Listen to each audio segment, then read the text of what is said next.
Hello, we are going to do some organizing talk today. Hi, my name is Tracy Hoth. I help people simplify and organize their life.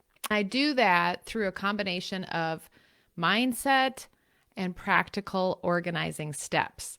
So, I today have a topic I want to talk about. I want you to start by thinking of a project in your house that you have been avoiding, that you think is overwhelming. It has a lot of decisions that you don't want to think about. Those decisions might be tough. Even thinking about it, you can feel in your body some anxiety or some like flight, like you want to run away from that project. Have that project in your mind. I want you to think about the end. When you finish the project, don't think about anything in the middle. Just think about the end and when you're finished with the product. Really think about it. What's it look like? What does the area look like? How do you feel when you're in it? What things are there? Imagine the floor swept clean or vacuumed. Everything's neat and orderly, and you're all finished. The key to starting an overwhelming project, something that might work for you, is thinking of the end. Thinking of the end when you're done and you're standing in the middle of it. And I have 3 questions I want you to think about in that space where you're standing at the end. The first one is, what is the purpose of the space? What is the space used for? This is one of the things we're doing right now in Organized Life Academy, is where we drew a picture for our space. Then we think about what the space is used for. Sometimes you might hear these called zones, but think about, so we're doing the living room. So let's just think about something as simple as the living room. What do you do in your living room? Maybe that's where you read. Maybe that's where you watch TV. Maybe it's where you entertain guests for small groups. Maybe your kids play video games in there. Maybe you have toddlers and there's toys.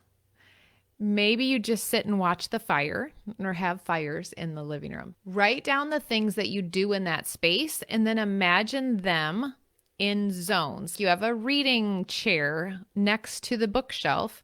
You have a little basket, and in the basket has the reading, like magazines that you read. And in the little table next to it, it has your things you write with, anything you would need, and a coaster for a cup of tea.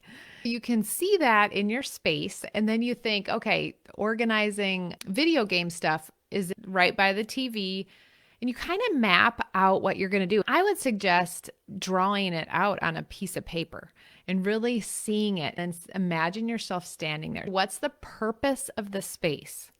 What will it look like when it's all done? I even think of our storage room. When I think of a space that's the least place I want to go, it's in we call it our secret room. It's where people stash stuff that they don't want to make a decision on or they think they might want to keep. It goes in that space. When I think about me standing in there at the end, I think we store luggage in there. We store off-season coats and snow pants. Right now, we've stored graduation stuff because we have had graduations every year, every other year. And that's almost done. And we have some toys that we're keeping for grandkids. We have twin mattresses that we pull out when we have company. That's really the basic things that we use that are in that room. I can think about the end when I'm thinking about this. What is the space used for? That's the first question. What is the date? When you imagine yourself standing there, I want you to think about a date. For example, the storage room, I might have the date before summer. So it would be May 20th. I'm standing there, and look at your calendar, see what day of the week it is, and put that date down. That's the day you're going to be standing there with it all complete. And the third question is, where will I take all the stuff that I don't need? And having thought through that is really important. This is what one of my clients brought this to my attention, is the thing that helped her the most is knowing that she had a place to take the stuff.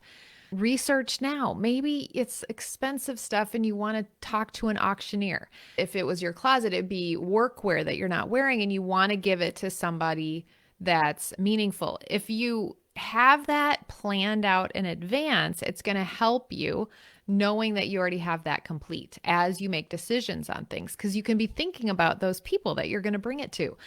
One of the members in Organized Life Academy, she has a date set on the calendar where she's called the donation place and they are coming for a pickup. She told us the other day that they're picking up 4 to 11 bags of stuff. She already had 2 when she made the appointment, and now she's gathering the rest of it. Every time she's making a decision, she's thinking about those bags that will be picked up at a certain date, and it's already set on the calendar.